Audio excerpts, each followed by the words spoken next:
Now, for many years, Ian Marquand was the magistrate here in Jersey. A few weeks ago, he topped the poll and he's now Senator-elect Marquand. Now, during his election campaign, he said that he would like to become Jersey's next Minister for Home Affairs. Well, this week, BBC Radio Jersey has been taking a very close look at our youth justice system and how it could develop in the future. It's therefore fitting that we talk to the man who not only may be, but who wants to be the next Minister for Home Affairs, Senator-elect Marquand. Very good morning to you. Yes, hello, Roger. As a magistrate, you will have dealt with a great many young offenders. Now, can we be clear from the start, how much of the role of the courts is it to punish and therefore deter young offenders? Well, I'm not particularly into punishment in this context. When you're dealing with young offenders, you're primarily in the area of rehabilitation, but also in the area of public protection and also protection for the young people. I don't like to use the term punishment in that sense. I think you're setting boundaries as well.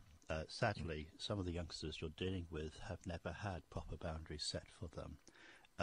And you're there basically saying, look, no means no, in relation to wrong things that they're doing. So what I'm coming to, I suppose, is where does counselling or probation or caring systems fit into this picture? Well, I mean, it's the primary issue here. I mean, in reality, one wants to have a system in place where there's early intervention once problems start to appear with youngsters or their families. There's positive things happening at a very early stage to head things off, so we don't arrive at the sort of situation we saw in the youth court where when people are 12, 13, 14, they go completely off the rails and all the past problems come to the fore in terms of their criminal behaviour. But once things do start to go off the rails, you're still going to try to use those sort of methods wherever you possibly can. Where do you stand on the issue of minimum age of criminal responsibility? Now, it's currently 10 in Jersey. The Howard League report suggests it should be 14, and all the people we've spoken to so far regarding this think it's not a box that can be ticked. There's a lot of serious debate to be had here. Yes, I mean, it's... I view the Howard League's view here as frankly naive. The difficulty is they're coming from a background in which there are two systems working in parallel. There is a system involving secure children's homes on the one hand, and there is the criminal justice system on the other.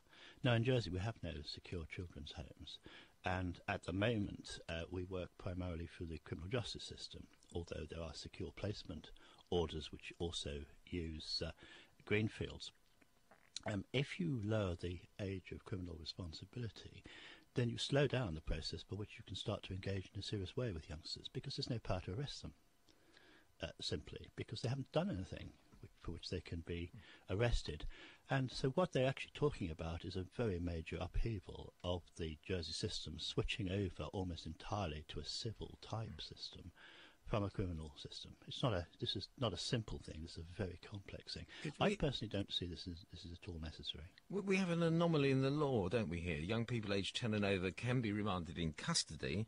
At the moment, this is to the Greenfield Centre, but if they're found guilty, unless they're 15 years old, they can't be given a custodial sentence. So, can you just confirm, should the age at which a child can be remanded in custody be raised, or should the age at which they can be given a custodial sentence be lowered?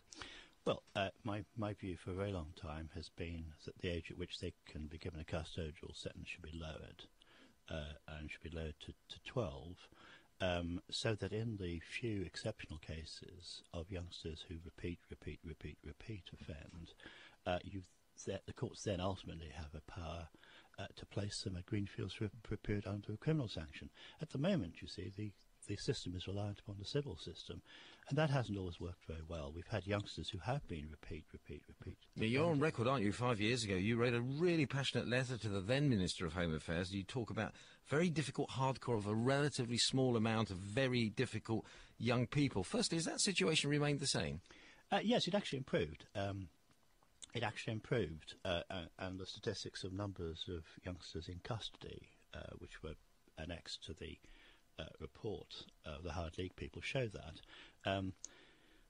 I very much believe that there's an issue related to year groups. There can be particular year groups, school year groups, where there's particular problems, and then you can have other year groups where there's very little. Now, what happened was we had two consecutive year groups with very little problems, And as a result of that, things improved a great deal, and the youth action team were able to engage with younger age groups and so on and so forth. But the issue still remains. There will always be this hardcore who don't respond.